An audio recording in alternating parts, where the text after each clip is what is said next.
Now quickly, before we get started, I just want to go over a couple things. First of all, this is not a serious review, at least not completely, since I'm trash reviewing and probably going to be very biased by the end of this. Most likely positive. But also, there will be obviously showing some gameplay bits, but the thing is, it's not that I don't have the game. I'm playing it. I can play it right now. Only problem is, I have nothing to record gameplay with. And the best quality you're gonna get is, this. I mean, just look at this high quality gameplay. Wouldn't you want to see this for the whole review? Oh, yeah! Henceforth, that is why none of the gameplay will be mine. It will be from other channels. I will probably link on, like, the side or something. Also, yeah, dog. Go, shoe. Shit. So anyways, as a bit of backstory to this whole ordeal, I was playing a nice little game that came out pretty recently on the PS4, alright? I was pretty bored in quarantine, and it was a new game called Ghost of Tsushima. Right there. Pretty good game. Anyways, I had just finished when all of a sudden a thought had occurred to my head. Let's go take a look at the flashback, shall we?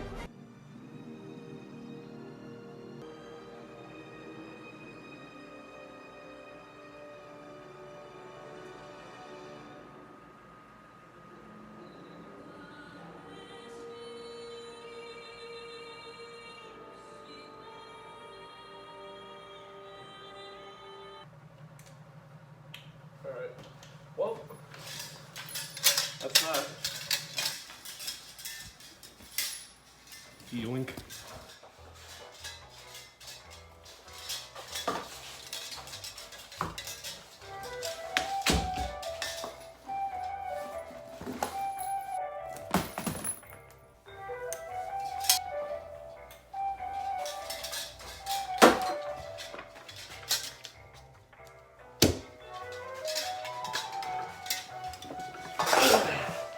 Well, now I have nothing else to play for quarantine, so, there's that. What could I play? Wait, I know. I'll be right back.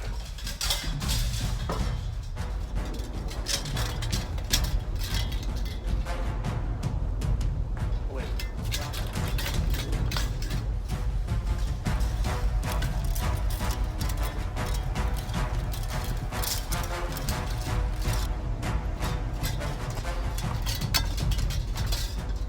It. Oh, I forgot his phone. Hold on. There we go.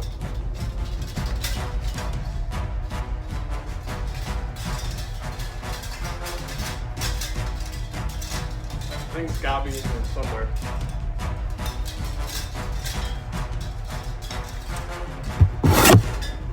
Finally, there it is.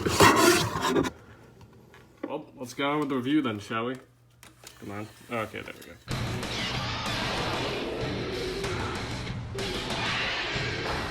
For those who don't actually know Godzilla Unleashed or never played it, basically to summarize, it's the third game of the Pipeworks trilogy, which I would say is like the most popular Godzilla like video games made by the same guys, 3 of them.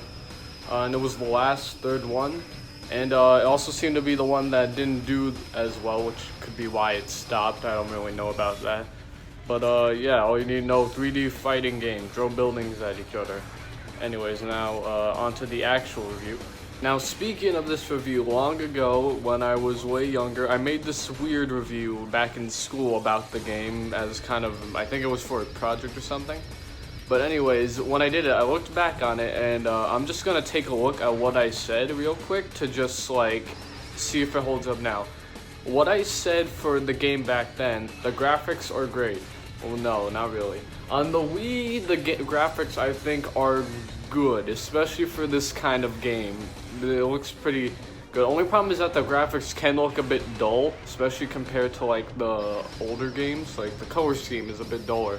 But besides that, I'd say it's pretty good. But they're not like amazing. They're like, it's not gonna win any awards for that. For the rest of you, I didn't say anything. Because well, I was a kid. Obviously, it wasn't a great review, so I didn't really talk much else about it besides what you could play as. But I called it by the end. It's a 9 out of 10. Well, no. Now, in order to talk about Godzilla game, there's one important thing you gotta make sure you go about first. The monsters you can play, because the roster can make or break if you don't have enough, or if the ones you do have, they're not like solid monsters. Thankfully, I think for Unleashed, they picked a really good roster. I think it was the biggest, it used to be the biggest roster in terms of official games, but I think the PS4 Godzilla took that away. But anyways, you got a really solid roster. Only problem is that, well, if you're talking about the Wii, it has a couple of clones here and there, like Mega Godzilla, the Mega Godzilla 1, Mega Godzilla 2, they're both the same. Mega King Ghidorah and King Ghidorah, they're both the same. Not the same in terms of everything. They have some unique moves a little bit, but for the most part, they're rigged and stuff, and most of their base moves are the same. But overall, pretty solid. Only minor critique I have about it is that I do kind of wish that the new characters they added are kind of fine, like Crystal and Obsidian, they're not half bad. But I feel they could have, I get they used a lot of the more popular ones, but I feel like they could have like used those two monsters to put in something more interesting, or maybe they could have just replaced one and replaced it. To be honest, Obsidian was probably more forgettable. You could probably replace them with something, but that's not here or there. And the final thing I have to say is that if you look at the two more secret characters, they're not really secret, except for the 1954 one. I guess that counts as secret because it's way harder to get. But the Godzilla in 1990s and 1954, they have the same exact rig, no differences, alright, besides models and sounds. But the thing I never got was, if you look at how they play a lot like they remind me of the Showa films where Godzilla's doing body slams, drop kicks, slamming his tail down. My point is that it's not really, I don't know what they were going for, because that doesn't really fit well with either the Heisei or 54 Godzilla, since in both films he was kind of just very slow, just waltz around cities, barely even trying to punch, they kind of just breathed everywhere. Now for monsters, for all aspects of the game that I'll go over, I will give it a small score rating and then make an overall at the end of the video. For monsters, I'll give it like an 8 out of 10. It's pretty solid. Like honestly, there's not, like I made the complaint about how some of the monsters are similar, but it's not too bad because it kind of makes sense. And the two OG monsters, while they're not amazing, they serve their roles well, I guess. It would have been nice to see other monsters, but you know, I feel like the thing Godzilla Unleashed does the best is probably music. Obviously, it's not amazing. It would have been nice to have a bit more like Godzilla like tracks from Toho, but I think there's a rights or like something to pay for each individual song, and it'd be a lot of money to pay just for like 5 songs. So they have their own custom songs in Unleashed, and they're pretty solid. I think they do a good job. They got a theme for every monster. Sadly, there's not much music besides that. It seems that most of the music they have in the game is just, actually almost all of it is just monster themes. Even the main menu is just King Ghidorah's theme, and all the music and the cutscenes, it's monster music. So that's the one flaw with the music, but the music for the monsters is really good. The Earth Defenders, they get a suitable music track. All their music for each monster, they're kind of like tribal and like, you know, kind of fits well. GDF, they got kind of like metal rock music, which fits a lot given how they're all robots. Aliens, they got some sci-fi sounding ones, which is good when you're, you know, aliens. And the mutants, it's a bit hard to describe them, but they kind of remind me of the Earth Defenders, but like an evil version. So, which I guess fits the theme of them. So, that's pretty solid. Besides that, they're all pretty good, and I have some of them playing right now. I don't know which one I'm playing right now, since that'll be decided during production. Music now, this is also really solid. I would be inclined to give it a 9 out of 10, but I don't really think it's that noteworthy. It's one of my favorite aspects, but looking at this from a slightly more critical stand of view, it's probably somewhere in the 8 out of 10 range as well, so, you know. Next one, we're going to talk about story mode. Now, in the story mode, the basic summary is, humans, giant space crystals come from sky in meteor. They crash on planet, crystals sprout everywhere. Then aliens show up and attack. It's a very simple plot, like most films, and Godzilla, actually in general, Godzilla seems to have very simple themes that typically involve aliens. I don't know why, but, you know, gotta have them aliens. But anyways, voice acting, Revenge is sweet! It's interesting. The one thing that always pissed me off during the in-game cutscenes, I don't mind them that much, there could be nostalgia talking, but what I could never understand was how the subtitles never mix up with the sentences. Now, I always played it on English, so I decided one day, wait a minute, what if the English setting is bad because the subtitles are meant for Japanese? I switched to Japanese, guess what happens? The audio is more distinct from the subtitles. So honestly, I don't know how they got that past. They just thought, oh, they don't sync? No, who cares about freaking anything, right? So that's one thing that always pissed me off. In terms of story mode, it's kind of fine, but it gets really repetitive. Like, you like break crystals or you beat the guy up who's infested with crystals. It's not super interesting. Occasionally, you might get something a bit more interesting, like fighting ice crystals. I guess that's cool. Fighting the Atragon, that's one of the cooler ones. And the mothership. The mothership is kind of cool, but you could also just fight the monster guarding it and win. Pretty simple. And shooting the mothership, that's very easy. You kind of just shoot at the beams and in like 2 minutes you win. I've done it in like 30 seconds. So yeah, the one thing I gotta give it credit for, at least compared to the previous games, is that it has multiple endings.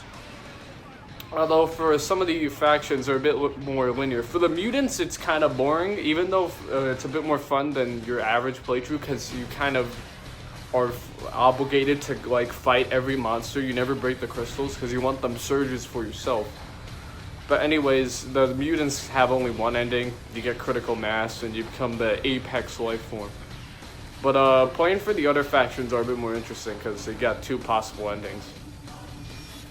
I'll bring up one thing about the story mode that happens, even though there's something called power surge crystals, alright? So these things are kind of like elemental crystals. If you kill a monster that has them in like a story mission, you get them for the rest of the playthrough. And the monster you're fighting, while they have that, they benefit from it. But anyways, what it does is you can activate the power surge and get a buff. It's random, like fire increases melee damage and lightning increases beam damage. But it's not really a story exclusive thing. You can activate in custom game modes, which I will go into, but they actually do. I think they do really nice in terms of changing the pace up. It makes things more interesting when you're going for the power surge route. Anyways, in terms of story, I'm gonna give it a 6 out of 10. Not gonna lie. There's some good things. Some of the story missions are nice, and playing as some of the other factions where you're obligated to do things like fight monsters and stuff, it's cool. But the story, the freaking cutscenes, not amazing. A lot of the missions are kind of boring, and yeah, that's about it. Also, the cursed subtitles, so they don't sync up. That's like the worst part. So 6 out of 10. Now this next segment, I'm going to talk about everything that basically is in story mode. So first you got Brawl, which is a typical 2-round kind of setup. You win 2 rounds and you win. You can have up to 4 players. Oh yeah, that's one thing. In every mode, you can have up to 4 players, which includes AI or people, so you know. And you can have anywhere in between, so 2, 3. You can't have 1. I've tried. Can't have 1. But anyways, you got Destruction mode. You got Last Man Standing, which is basically just Brawl, but it's 1 round. And that's really all that there is for the freaking normal modes. But the neat thing is the custom game modes. And those you can change quite a bit, from military aggression to what military vehicles spawn to like what power surge spawns, things like health regeneration. It's pretty nifty. I'd say it's easily one of the best parts about the single player, well not single player, the non-story gameplay. So there's that, and it can be a bit of fun to mess around with friends if you do that. But what's something else? There's training mode for training. Personally, I mean, I never used it. I only used it when I was like way older and already knew how to play the game. And it does a fine enough job, I guess. It misses out on some things about some characters. There's also the flaw about how you can't play like 2 Godzillas aren't Godzilla 2000 in training mode for some reason. Even though, I don't know, it just works like that. Controls, yes, that's an infamous thing that apparently critics talked about when the game came out. Personally, when I first got it, it was one of the first games I ever played on the Wii, so I didn't notice anything at first. So I kind of just thought the Wii was like that. And by the time I got new games on the Wii, I was kind of used to it, and I was just playing the other games. I'm like, wow, this is much easier. But the thing is, I think it's because since how early I played that, the controls never bothered me. But I can get how they would, like, even today, even after years of, like, having known the game. I do, like, a certain input, and it just doesn't work. Or does the opposite thing, and sometimes that's a real pain. But thankfully, missing a move is not really gonna impact. This isn't a super try-hard game where you land combos. Oh, wait, that's one thing. There are no proper combos, which I suppose isn't that great in terms of making a fighting game, but this is kaiju fighting each other. It would be weird to see Godzilla doing a freaking Mortal Kombat combo, juggling Gigan in midair. So I guess it's not horrible. So the last thing I'm going to talk about in this section is maps. The maps are pretty solid. I wouldn't say a lot of them are really unique. Like, honestly, I could say that all of them are very recognizable. They're all pretty good. Even the starting maps, you think for most games the starting maps would be kind of crud, but they're kind of good. Sydney, Osaka, San Francisco, they're both really solid maps. And along with looking cool, they're also kind of one of the more simpler maps, all 3 of them, so that's pretty neat. Next thing is that just a little miscellaneous information. There's a freaking market you can go into. You can get monsters and freaking concept art. That's really all there is. You can get maps too to play in the freaking other modes that aren't story mode. But they're pretty cool. You got store credits to spend with, and some monsters you can only beat by doing something specific in story mode, which can be a bit frustrating if you don't particularly like it that much, because you kind of have to play through it multiple times in order to get what you want. Alright, so my verdict on anything that isn't story mode, basically, in terms of modes, I'd give it like a 7 to 8 out of 10, somewhere in that range, because it gets the job done. It's pretty basic stuff, like the kind of stuff you'd expect in a Godzilla fighting game, especially from the previous games. But I do think the custom game modes do put it up quite a bit. And the thing about it I didn't mention is that you can have up to 4 at any time. So, you know, you can make 4 game modes for you and your boys. So I'd say it's pretty good. Last thing I want to mention, and this isn't really one I'm going to be scoring, I'm just going to go over some glitches that are going to hamper this game down a bit. The glitches I'm about to talk about right now, not really, because these glitches allow you to break through the map barrier on Monster Island, Seattle, and what was the other one? And Osaka, that was the other one.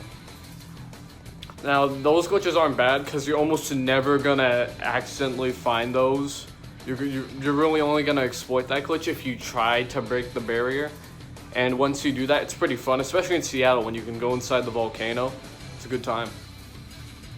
In terms of glitches that straight up break the game, in my opinion, you have, well, not break the game, I guess they're an inconvenience, a major inconvenience. Story mode has a habit of audio game broke up, for example, like frickin' Anguirus. Some maps that he spawns in on before he shows up, and sometimes even when he does show up, you just hear him like frickin' making a weird howling sound. I don't know how that happens, I don't know how that got past anyone, but there's also the glitch of Mega Gearus. If she has 2 energy cells, she can shoot the beam for eternity, and if you're playing as a Mega Godzilla, that means she can just infinitely shoot a beam that can break your health cells and just kill you. And then finally you have Destroyer, which along with an Oxygen Destroyer, which can take your entire health bar, or health cell, and it only costs 4 energy, and energy is really easy to get back in this game, especially with energy crystals. Yeah, that's one thing I didn't mention. Also health crystals. But anyways, he also has the Katana Horn, which has a melee attack that has great range, great damage, and doesn't cost any energy. Apparently it was supposed to, and if you had no energy, it would do pretty bad damage.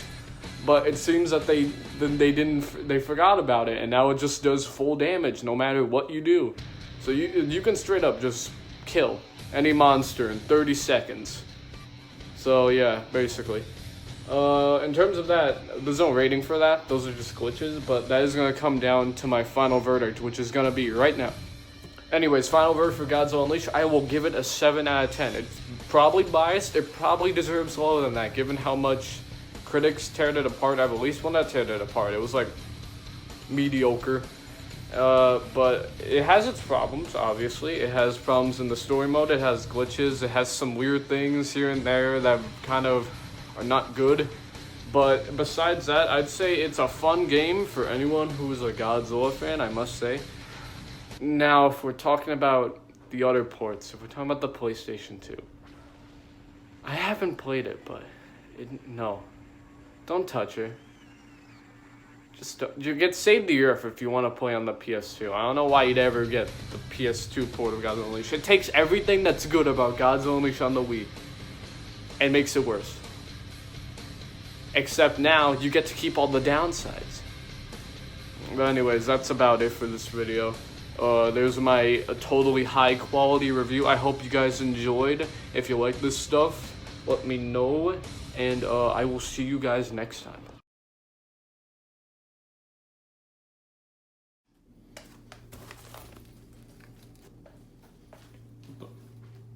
Nesquik? What the hell is that doing here? The hell's in here? Turns out. Well, that probably means nothing.